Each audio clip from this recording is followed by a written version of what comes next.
After years of harrowing testimony and tears, today the Royal Commission into Veteran Suicide has handed down its final report, painting a damning picture of a defence force which has seen one suicide every 5 days over the last 3 decades. 3 years. There's a line in the sand. This should be a call to action once and for all. Almost 6,000 submissions. We hope that the Royal Commission has achieved one thing, which is to make the problems undeniable. Heartbreaking stories of bullying, abuse, loss and despair, all at the hands of the Australian Defence Force. What is clear from some of the horrible stories that we've heard is that many people simply turned a blind eye over many years and felt it was too hard, or they simply didn't care enough. The consequences of that lack of care have been tragic. Between 1997 and 2021, more than 1,600 serving and former defence staff took their own lives. The majority had never seen combat. Sexual violence in our military is far more common than it should be. The enemy is often within the Australian Defence Force. There are problems in the barracks, there are problems with the disciplinary system, there are problems with the chain of command. I do not see or hear of change that is going on in defence. You're never going to stop veterans for taking their lives.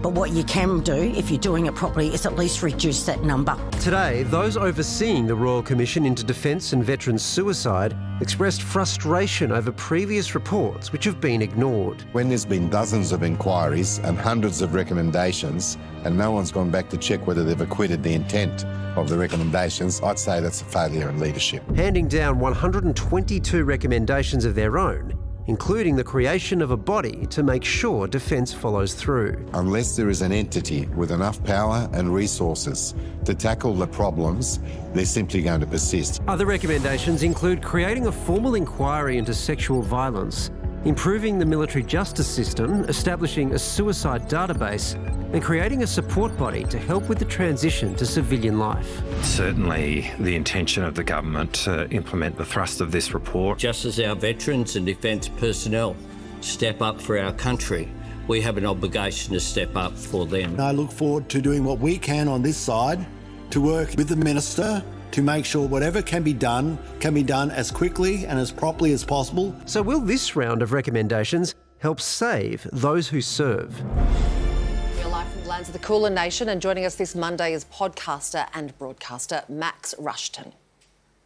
Let's go now to Julianne Finney, the mum of David Finney, who took his own life in 2019 after 20 years of service in the Royal Australian Navy. Julianne, you've been fighting for this day for many years. Are you satisfied with the result? I'd like to just put forward first that I joined a fight. So many have been fighting for a Royal Commission for many years, a lot longer than I have. I'm grateful that they allowed me to join them.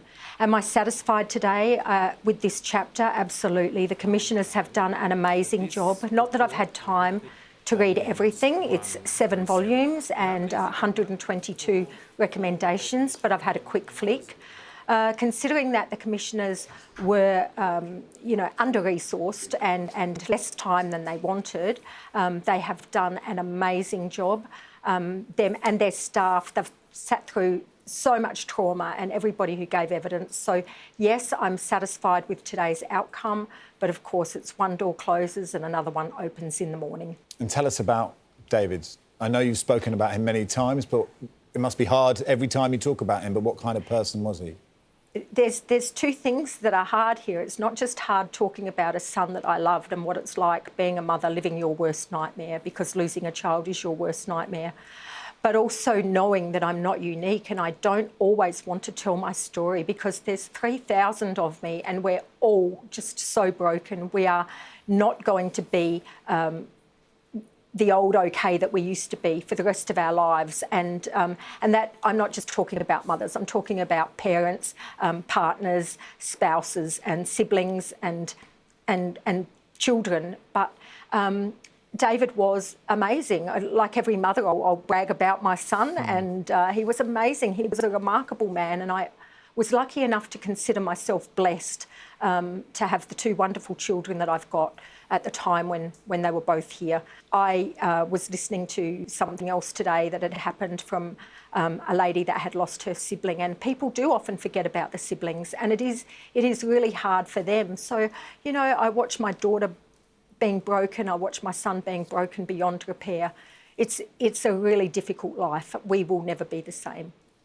Julianne, the thing that I've got to say arrested me most, I think, when I was reading about this today, is that most of those who died didn't even see combat.